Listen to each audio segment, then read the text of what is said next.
guys, and welcome back to another episode of Your Brain's Coach podcast. My name is Shurina. I'm your host. I'm your brain's coach, and just someone with a lot of passion for helping you guys to learn how to use all the brain tools you can use to feel, look, and do your absolute best. It's all in the brain, guys. All the decisions, all the emotions, all the things that we do, it's all in the brain. And depending on what kind of environment we build for our brain, how we nourish, how we feed our brain, what kind of cognitive practices we do, depending on all of that, we either can really harness the potential, the genius of our brain, or we can worsen it, right? I truly believe that everyone is a genius, but it takes work to unlock that genius. It's kind of like, you have a seed and you can put that seed in the fertile soil and you can nourish it. And it can become a tree and it can create a lot more fruit, right? Or whatever harvest of that specific seed is. Or you put it in a soil that is dry, that doesn't have minerals, that doesn't have water, doesn't have anything for that seed to sprout, and it will not sprout even though the potential was always there, right? And it's the same with human beings. We think we are so much different from plants, but we're actually not that much different from a plant or any other animal. We can create the conditions that will allow our best cells, our talents, our strengths to really sprout and become extraordinary. Or we can create environment and put ourselves in situations and be driven by things that make us undermine our talents and make us less than what we can be. Human potential is limitless, but whether we can harness that potential or not, that is entirely on us. Nothing gonna happen by default. The only thing that happens by default in life is death and chaos, right? If we don't take care of things, Tony Robbins likes to say, we are either growing or dying. And so by default, if we do nothing, we are dying. Every single second and minute of our lives, we are dying. So let's grow. That's kind of a long intro. Didn't plan for it, but I think it will help you to increase your motivation for getting better and for actually putting into practice what we are learning on this podcast, right? I met while walking on the beach. I do my beach walks at sunrise several times per week. And I met Alex, and he's a poker player. And we had one session, and I gave him the most effective tools for emotional regulation so he makes better decisions while at poker tournaments, right? To win more and to get titles and to progress in his professional poker player career. And so we had one session and I gave him all these tools, explained to him all of those tools. And I asked him, ask me questions. If you have any help you need, just let me know. And I met him the other day and I asked him, it was a week after our session. So, Alex, what did you put in practice? And he's like, it's kind of hard. I didn't put much in practice. And in one session, I can only, guys, do that much, especially if people ask me specifically for tools and information, not for coaching. And so what I noticed that it's almost universally useless. There is a very small percentage of people who take the knowledge, the very specific knowledge applied to their situation and put it right into practice. Most of the people, they learn new things and they're like, well, this is too hard. That is not what I'm used to, not what I'm comfortable with. And then they don't practice those things. And because they don't practice them, they don't get any results. And so motivation is important, right? If a person is motivated enough and understand the reason why they gotta change, they'll do almost anything. And so giving you this idea that you have the potential to become extraordinary, but will you or will you not? That's entirely on you and on the actions you take. I hope this knowledge, this notion, this thought will motivate you to put more stuff into action. Otherwise, nothing gonna change, guys. Things, when we do not work on growth, only get worse, not better. Right? We are only getting older and dying unless we are working on personal growth, personal improvement, and changing something in ourselves. Besides that, today is actually the second episode about learning. On the last episode, we talked about the most effective routines or tools or the ways we do things, the most effective ways to organize your learning, to get more out of it, to remember more, and to put more into habitual practice, right? So listen to that episode that we did yesterday. Today, the episode is about foods for learning. Like, there are 3 foods that I honestly consider to be learning foods, because without them, you cannot learn in the most effective way. You will still learn something, but your ability to learn will be diminished. And these foods are simple, universally available, quite delicious if you ask me. And why wouldn't you eat them? So let's jump right into that. Learning food number 1, omega-3 fish. Now, when it comes to omega-3s, you can also supplement with marine sources of omega-3s, but you need to eat or supplement with sufficient amounts of them. So if it's a supplement, it's got to be 2 grams of EPA and DHA combined. That's what recent research and data shows. I listened and read experts, and that's what they recommend if you want to create and supply your brain with the optimal conditions for learning. Omega-3 fatty acids, they anti-inflammatory, they improve a lot of ways the way our brain works. But what's very specific about them, specifically about DHA, not so much EPA, is that it's a structural component. So every time we learn, and the brain needs to build connections, new connections between neurons, between nerve cells, right? To put that learning into long-term usage, so to speak. Every time the brain does that, our brain needs those DHAs and those omega-3 fatty acids to actually insulate those nerve connections so they're strong and the impulse travels faster, right? And so that knowledge is available.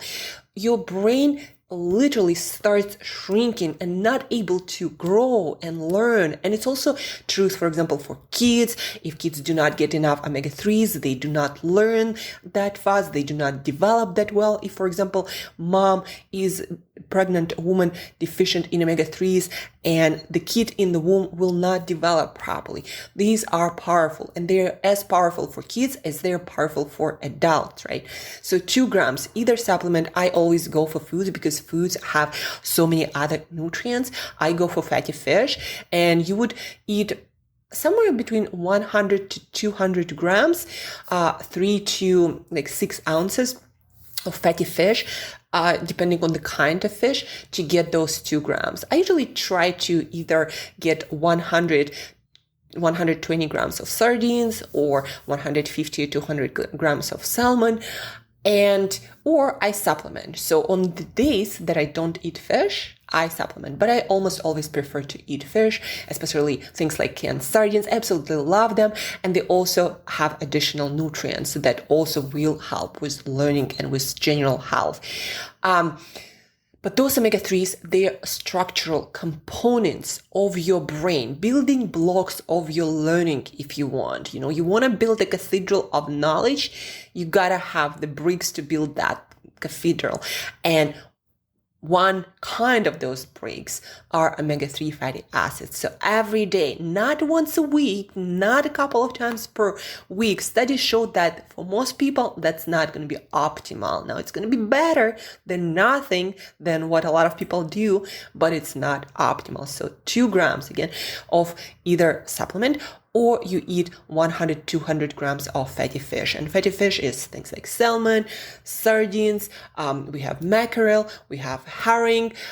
Just look up omega-3 rich fatty fish. When it comes to tuna, guys, it's a dry fish, and there are parts of tuna that probably have some of those omega-3s, but most tuna you'll eat doesn't have that much omega-3s. So you gotta really look up the kind of tuna fish that you wanna eat, whether that specific type has omega-3s, right?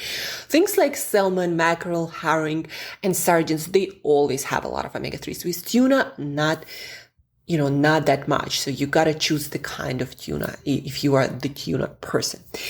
So omega-3 is learning food number 1, right? Specifically fatty fish. Again, I always recommend food first because it has so many more nutrients that make the omega-3s work better, and also a lot of other stuff make work better because, when it comes to fish, it's the source of minerals, it's the source of B vitamins, it's the source of some antioxidants. It's just a lot more, plus the protein, right? We all need to eat that protein. Just remembered, a friend of mine told me that I mispronounced protein, so I'm gonna try to improve that. But yeah, let's get back to fish. Learning food, number 1, that no person committed to learning can skip: daily omega-3s. Either fish, 100, 200 grams, or 2 grams of EPA and DHA combined. You gotta read the label if you choose a supplement, so it has 2 grams at least of those EPA and DHA. Now to food number 2. Food number 2 is eggs or liver. But I usually say eggs because, yesterday a friend of mine came over for dinner and I asked him, do you mind if I cook chicken livers, or you prefer something traditional? He goes, no, chicken livers, for most people, liver is not the most exciting food. Today, I'm going to actually be cooking chicken livers for myself because my friend, refused to eat them. But anyhow, so that's why I go for eggs, even though the nutrient that we are looking for learning is the richest sources are eggs and liver. So let's stick to eggs. You need to eat 3 eggs to get optimal amount of that nutrient that is called choline. In the brain, it is made into acetylcholine. And acetylcholine is the molecule, it's a part of DNA of focus and learning. It's the one that sharpens your attention. It's kind of like a spotlight of attention. And it is necessary to form memories and to open up the window of neuroplasticity, or our ability to change and to learn. So acetylcholine.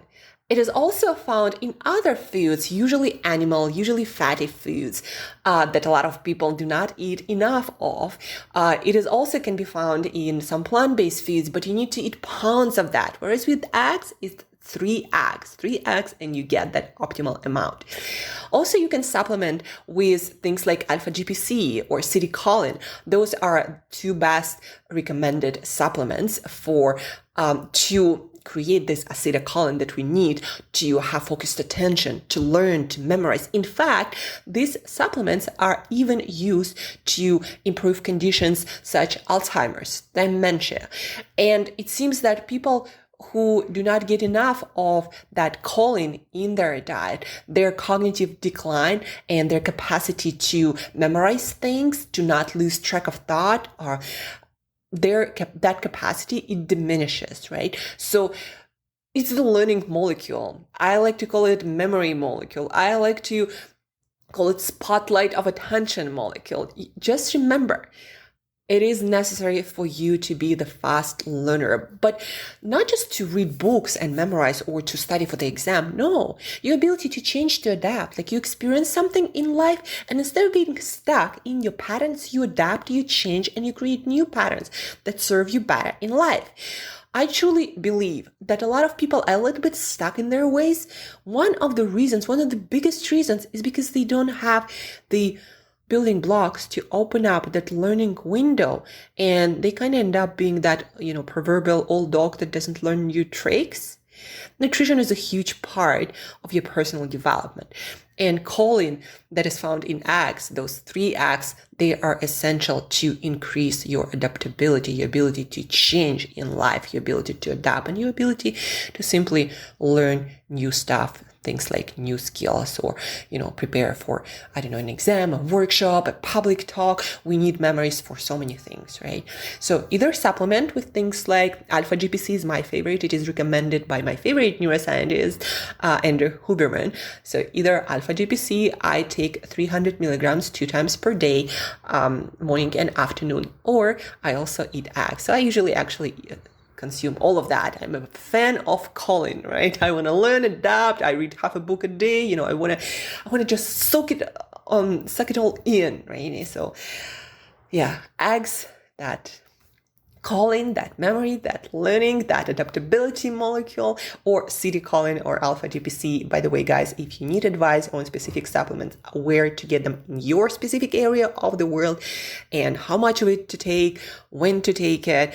Also, of course, if you take any medications or you have any conditions, that might be an issue with some of the supplements or stuff I recommend, right? So please reach out. And if I don't have the answer, or I'm not qualified to give you the answer, then I'm going to direct you to the best possible resources. So learning food number 2, eggs, 3 eggs a day.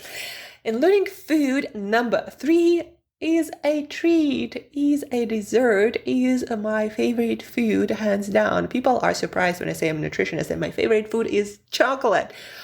But chocolate, actually, without the added sugars, without added anything, it's very close to nutritional profile to nuts and seeds, those healthy foods that are on the menu of the longest living, the sharpest people of the world.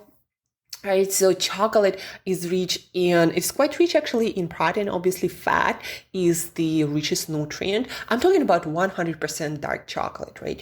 And there are a lot of minerals. There is like magnesium and iron, I think some calcium, not like huge dosages, but still, it's a nutritious food. But for the brain specifically, nobody actually knows exactly how chocolate works. But number one, the smartest countries in the world, countries who have the most Nobel laureates per capita of population, they seem to be eating the most chocolate, like, Switzerland and some other countries. Usually Northern Europe, even though they didn't grow any chocolate, but somehow they found it, right? And the smartest people are eating a lot of it. Like, I think it was almost 5 kilograms or 5 pounds per year. But that's beside the point.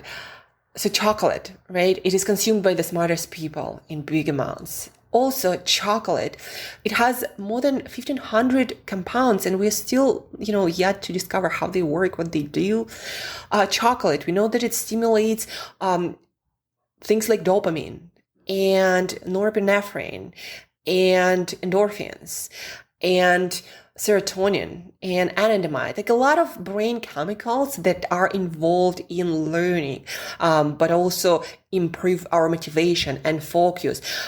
Those things that make our brain work better. Also, this chocolate stimulates all the brain chemicals that are present in abundance in flow states, right? When we come up with insights at an accelerated rate.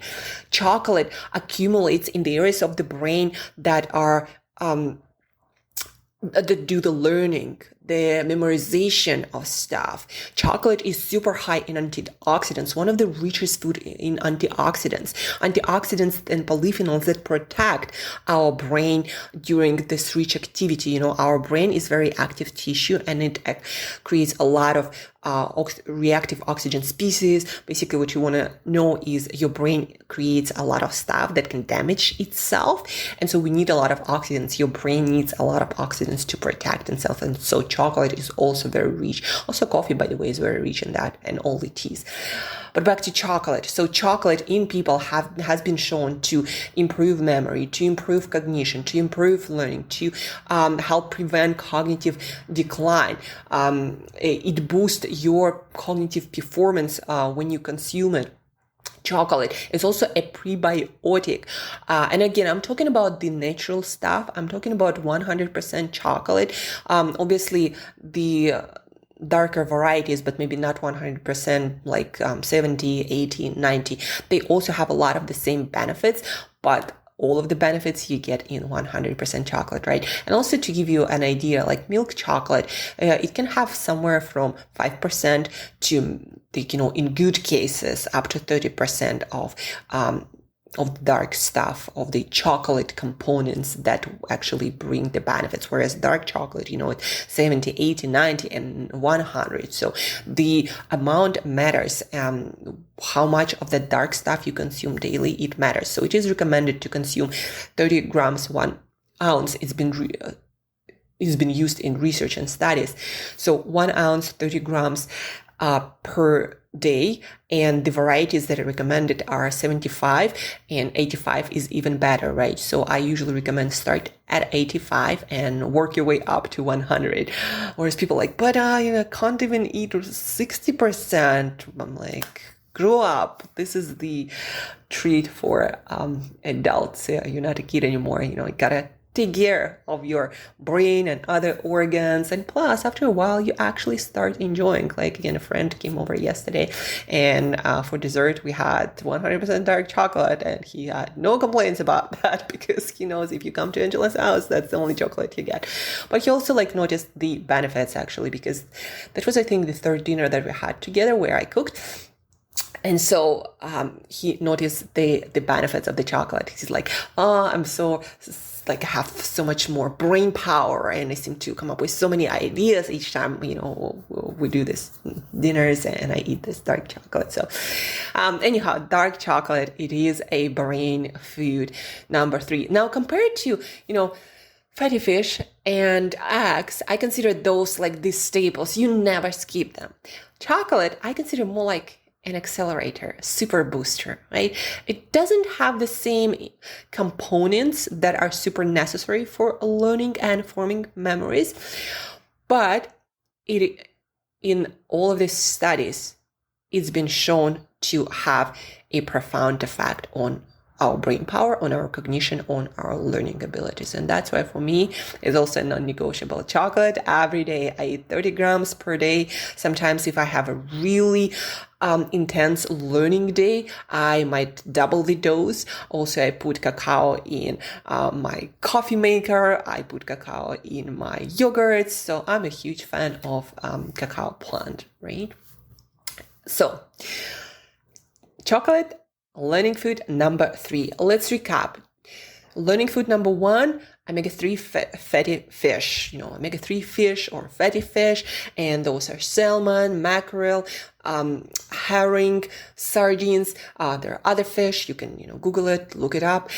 And I always say eat 100 to 200 grams, somewhere in between. Probably will guarantee you get those 2 grams of EPA and DHA you need, or supplement. But again, read the label. It gotta say, that much omega, that much EPA, that much DPA, and you sum them up. DHA is better. I actually buy DHA extra omega-3 supplement because DHA is what is most needed in your brain. So I combine those EPA, DHAs, and the amount should be 2 grams or more. That's been what's been shown effective in the studies. The second food is choline source, our eggs, 3 eggs a day, or supplement with things like acetylcholine, alpha GPC, the form that seem to be the most effective to be made into that acetylcholine that we absolutely need for learning memories and changing, adapting to life's experiences. And food number 3, chocolate. Dark chocolate. I recommend go for 100. Get used to that, and you'll love it sooner or later. 30 grams, 1 ounce. And what else? Yeah, don't consume it late in the day because it does have active compounds. It does have caffeine. It does stimulate things like dopamine or norepinephrine or adrenaline. So you might not be able to sleep, especially if you consume 100% chocolate, right? That can interrupt with your sleep cycle. So know your timing, not just your chocolate percentage. And hey guys, If you found this useful, please let me know. If you need any advice, also please let me know. And don't forget to share this knowledge with other people. Not just to popularize this podcast and to grow together, to improve together, but also when you teach something to another person, you get to learn it twice. You internalize the knowledge and you make it stick much faster. And plus you start owning this knowledge, because what we teach, we feel like we own it.